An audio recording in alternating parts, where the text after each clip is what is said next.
Alors merci d'être venus si nombreux, là je compte une centaine de personnes dans la salle. Comme ça on va. Alors en fait, on sait. Donc vous avez vu la série des 5 courts métrages, donc maintenant on va faire un débat. L'idée en fait c'est que je vais introduire la réalisatrice qui va nous parler de son travail. Et bien sûr, vous allez nous poser des questions. Et la réalisatrice va vous répondre. C'est le principe du débat. Alors, donc, Amel. Oui. Est-ce que tu peux nous. Donc, c'est ton premier film, hein, c'est ça? Ma première fiction. Ta première fiction.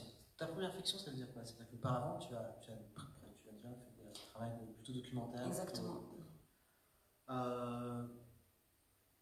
Donc, pourquoi ce film? Qu'est-ce qui t'a amené à réaliser ce film? Qu'est-ce qui s'est passé en quelques mots? Vous expliquer un petit peu.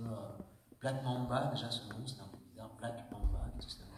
Ça veut dire quoi, Black Mamba? Black Mamba, c'est un serpent. C'est un serpent, c'est le nom d'un serpent. Donc en fait, le film, ça vient de l'idée, de l'envie d'écrire un film sur un personnage féminin arabe fort.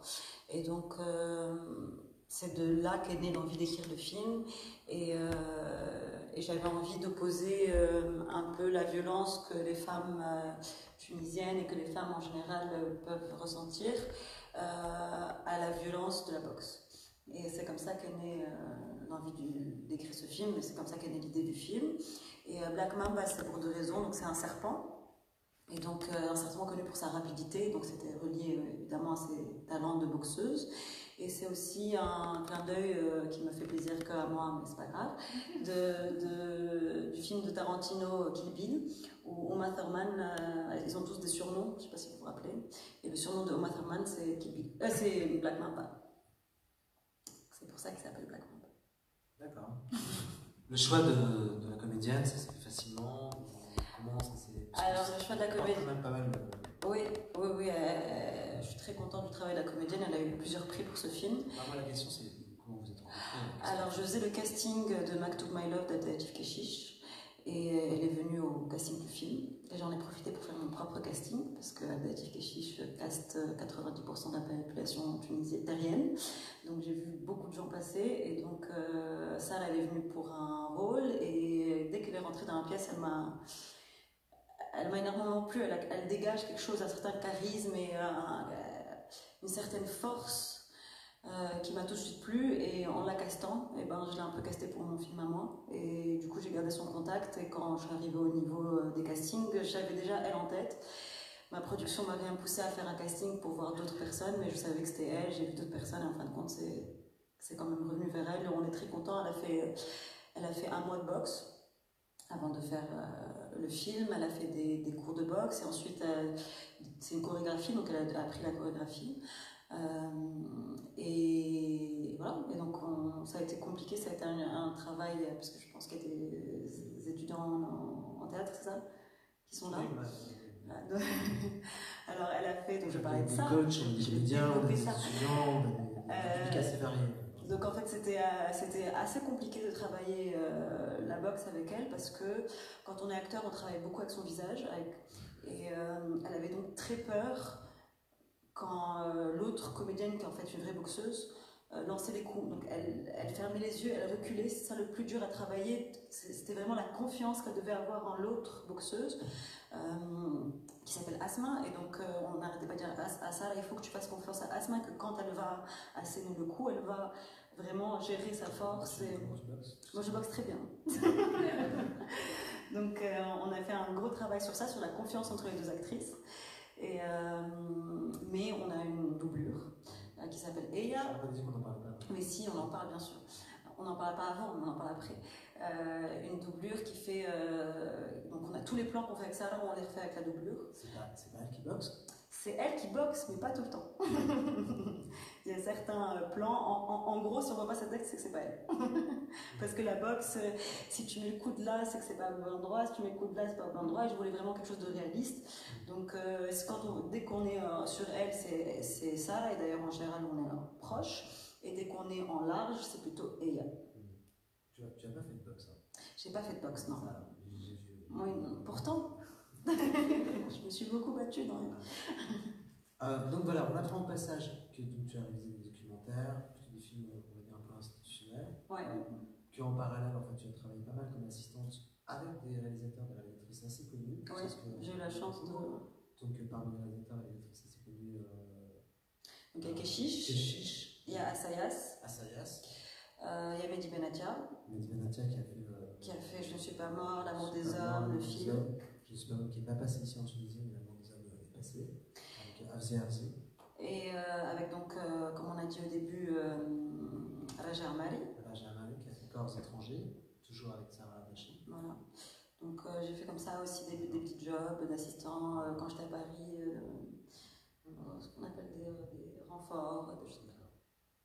Donc l'univers du cinéma n'est pas totalement inconnu. Alors on vous a posé quelques éléments en fait de contexte par rapport à la mise en scène, à la réalisation, et du coup je crois qu'il y a une question par ici qui vient. Donc monsieur là, vous aviez une question par rapport à... Qu'est-ce que vous avez pensé du film? Vous pouvez vous présenter, vous dire comment vous appelez, etc. Bonsoir. Je suis Hamza Rahali. En fait, tout d'abord, je vous félicite pour le court-métrage. Merci. Et certainement pour le personnage principal, parce que au début, j'ai cru qu'elle est vraiment une boxeuse professionnelle. Ce personnage, je vous félicite énormément pour le casting. Merci. Merci, il faut savoir que c'est un gros travail de montage. C'est Faridine Ramli qui a fait le montage. Un monteur que j'adore. Et c'est vraiment du travail de montage que de jouer entre la doublure et l'actrice. Et je pense, en tout cas moi, je suis très heureuse de cette partie du film où le montage de la boxe qui met le rythme et qui... on a vraiment énormément découpé. J'aurais même voulu faire plus de plans si j'avais eu le temps, mais les problèmes de tournage sont intervenus. Mais c'était vraiment un travail de comédien et de montage. Il y avait une question ou pas? Merci beaucoup, Aïcha. Merci pour le commentaire. Et juste un autre commentaire que j'ai fait en attendant la question, je crois qu'il vient par ici. En fait, c'était... Réfléchissez. Non, donc la question, c'est quand même la question du corps, la question du... Là, le corps féminin, un personnage féminin, une femme qui porte le voile. Qui porte le voile, pourquoi c'est pas forcément une question. Et qui en fait expose quand même son corps, parce que la boxe, physiquement, on s'expose. Il y a un... En fait, j'ai rencontré des boxeuses tunisiennes qui étaient voilées. Et on a plein de préjugés sur qu'est-ce qu'une femme voilée peut faire et qu'est-ce qu'elle ne peut pas faire. Et on imagine, on ne sait pas pourquoi, qu'une femme voilée, ça ne peut pas boxer. Pour plein de raisons différentes, parce que c'est un sport masculin, parce que c'est un sport violent, parce que c'est un univers qui est mal fréquenté, qui est sale. Et donc tout ça, ça s'oppose à la femme voilée. La femme voilée, elle ne peut pas être masculine, elle ne peut pas être violente, elle ne peut pas être sale. Et donc j'aime beaucoup le fait que plein de boxeuses soient voilées et qu'elles, qui sont sûrement beaucoup plus religieuses que moi, elles ne voient pas le problème, elles n'opposent pas ces deux mondes. Pour elles, c'est le même monde et leur foi, leur religion n'entrent pas dans leur sport. Pour elles, c'est un sport, c'est pas une activité, c'est un sport comme ça pourrait être le football. Donc, voilà. Une question un peu spontanée, peut-être dans la salle. Un commentaire, il y avait une... Vous voulez dire quelque chose?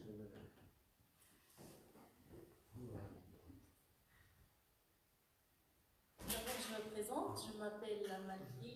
Je vous félicite, madame, pour court-métrage.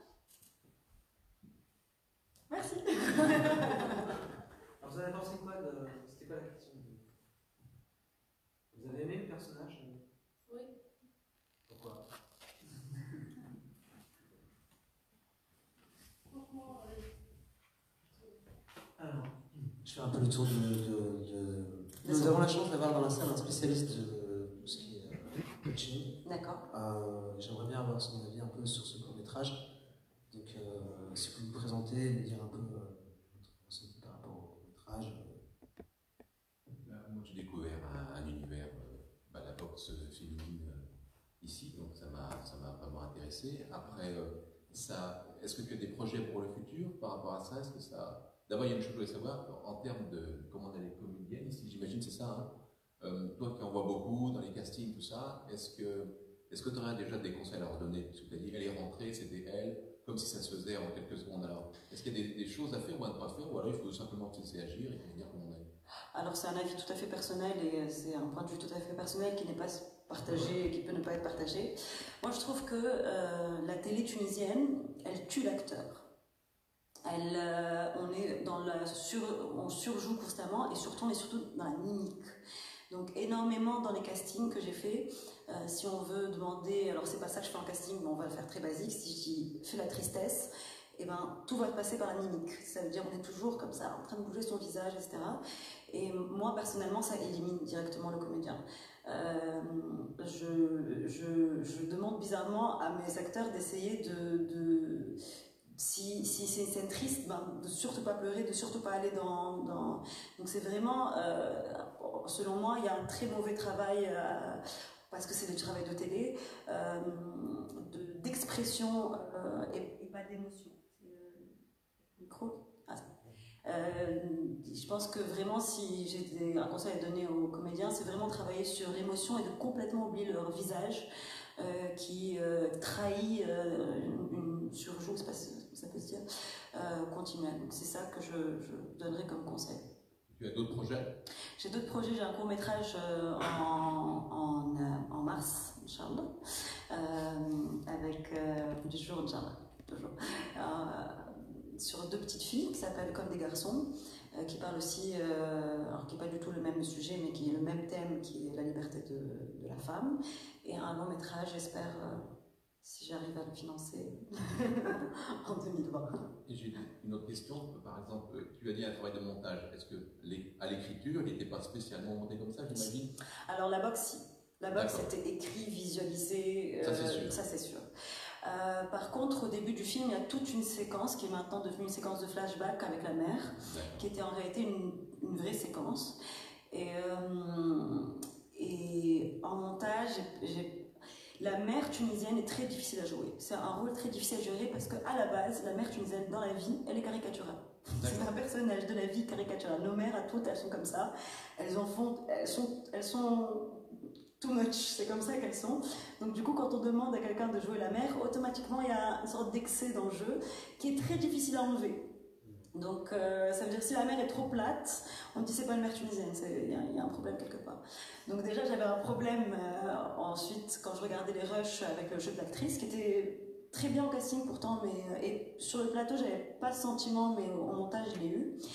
Et puis, j'avais un problème sur les retours. Donc, le premier montage qu'on a donné, il y avait, sur 20 minutes, il y avait 10 minutes avant la boxe et 10 minutes boxe plus après boxe.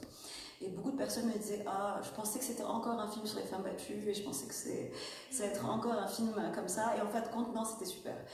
Et bah, pour moi, ça allait pas parce que je me disais « Merde, c'est-à-dire qu'ils s'emmerdent pendant 10 minutes, ils s'ennuient pendant 10 minutes. » Et ensuite, ils apprécient, en fin de compte, ils disent, bon, ils se sont fait avoir, donc ils apprécient quand même la totalité. Mais quand même, ça veut dire que le spectateur, les 10 premières minutes, commence avec un a priori négatif. Donc on a dû vraiment raccourcir, enlever toute cette séquence de la mère, qui peut-être était mal écrite, peut-être à la base, et la mettre en flashback parce qu'on en avait quand même besoin. Mais donc ça a pris énormément de temps. La réécriture au montage à cause de ça a pris vraiment de temps. Mais toute la partie nuit était... et parce qu'elle ressemble plus à mon esthétique, elle était pour moi beaucoup mieux maîtrisée que la partie jour où j'ai voulu faire une opposition et je me suis un peu perdue dans mes... Et j'ai une dernière question, est-ce que le fait de faire de la photo, ça t'a aidé? Oui, énormément. Quand on fait la photo, on visualise direct beaucoup. Vous faites des cadres et tout ça, vous êtes un cadreur? Il y a beaucoup de réalisateurs dont la partie préférée c'est direction d'acteur. Moi j'avoue, ma partie préférée c'est le cadre. Je cadre pas, mais j'aime composer. J'aime aussi la direction d'acteur, hein, mais je prends beaucoup de plaisir à composer les cadres. Merci pour ces questions. Merci Emmanuel pour cette excellente question. Petite question auparavant, donc je reviens un peu à cette histoire de lumière. Donc, on a échangé un petit peu auparavant, donc il y a des références par rapport à des films de boxe. Ouais. On a parlé de Scorsese, de Raging Bull, oui. De Raging Bull, de Robert De Niro, ouais. Noir et blanc, combat chorégraphié, un très joli noir et blanc. Et en fait, la question de la lumière, c'est-à-dire qu'en fait, au départ, il était peut-être question de partager le temps du film entre la nuit et le jour. Ouais.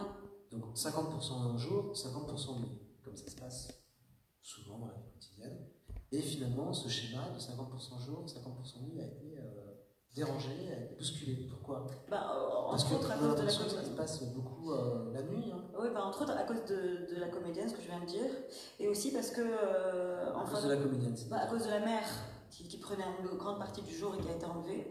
Et aussi parce que, en fin de compte, cette vision binaire que j'avais envie de faire du film, il y en avait une partie qui correspondait à mon esthétique et donc du coup beaucoup mieux maîtrisée selon moi, parce que ça me venait plus naturellement tout simplement. Et la partie jour, elle correspondait pas à mon esthétique. Et donc, mais je me suis dit, c'est pas grave, de toute façon c'est une opposition, j'ai fait pardon du mot, la masturbation intellectuelle, disant non, je vais faire ça. Et en fin de compte, quand ça correspond pas à ton esthétique, quand ça correspond pas, quand c'est juste de l'écriture et que tu dis j'ai envie de faire ça, mais que tu as pas la main dessus, et ben tu le contrôles beaucoup moins bien. Donc j'ai cru que c'était plus simple de faire les séquences où elle coud, les séquences à l'école, etc. Pour moi, c'était des séquences faciles et la boxe, c'était les séquences difficiles. Et en fin de compte, ça a été beaucoup plus difficile pour moi de faire les séquences de jour. Parce que je les maîtrisais moins bien, parce que j'avais pas le découpage en tête, que les séquences de nuit où j'avais plan par plan exactement ce que je voulais faire. Sans une tension quand même dans le film. Merci. J'essaye. Je voulais jouer avec les préjugés du spectateur, qui quand il voit une femme, qui plus est une femme voilée, a tout de suite une idée de faiblesse. Et je voulais jouer un peu avec ce préjugé et tourner ça. Et aussi montrer que la violence d'une femme battue, quelquefois dans certaines sociétés, dont la nôtre, est plus acceptée que la violence de la boxe. Donc, voilà. Ok, merci beaucoup. Merci à vous de m'avoir invité. Merci Amel. Petite question, pardon. Non, c'est pas une question, je voulais juste attirer l'attention. Allez-y, parlez dans le micro parce qu'on ne vous entend pas sinon. C'est pas grave, Si. intéressant. Allez-y. Hein. Je voulais juste dire que c'était pas la première fois que je voyais ce film et une partie des autres films. Je dois avouer que la projection, que la qualité de l'image n'était pas bonne.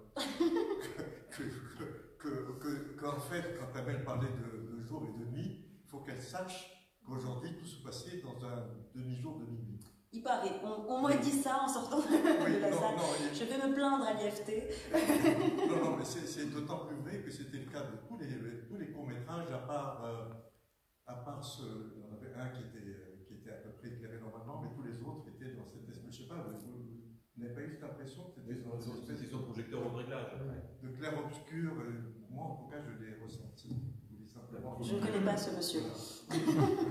Et ce monsieur te remercie de ne pas avoir parlé des pères.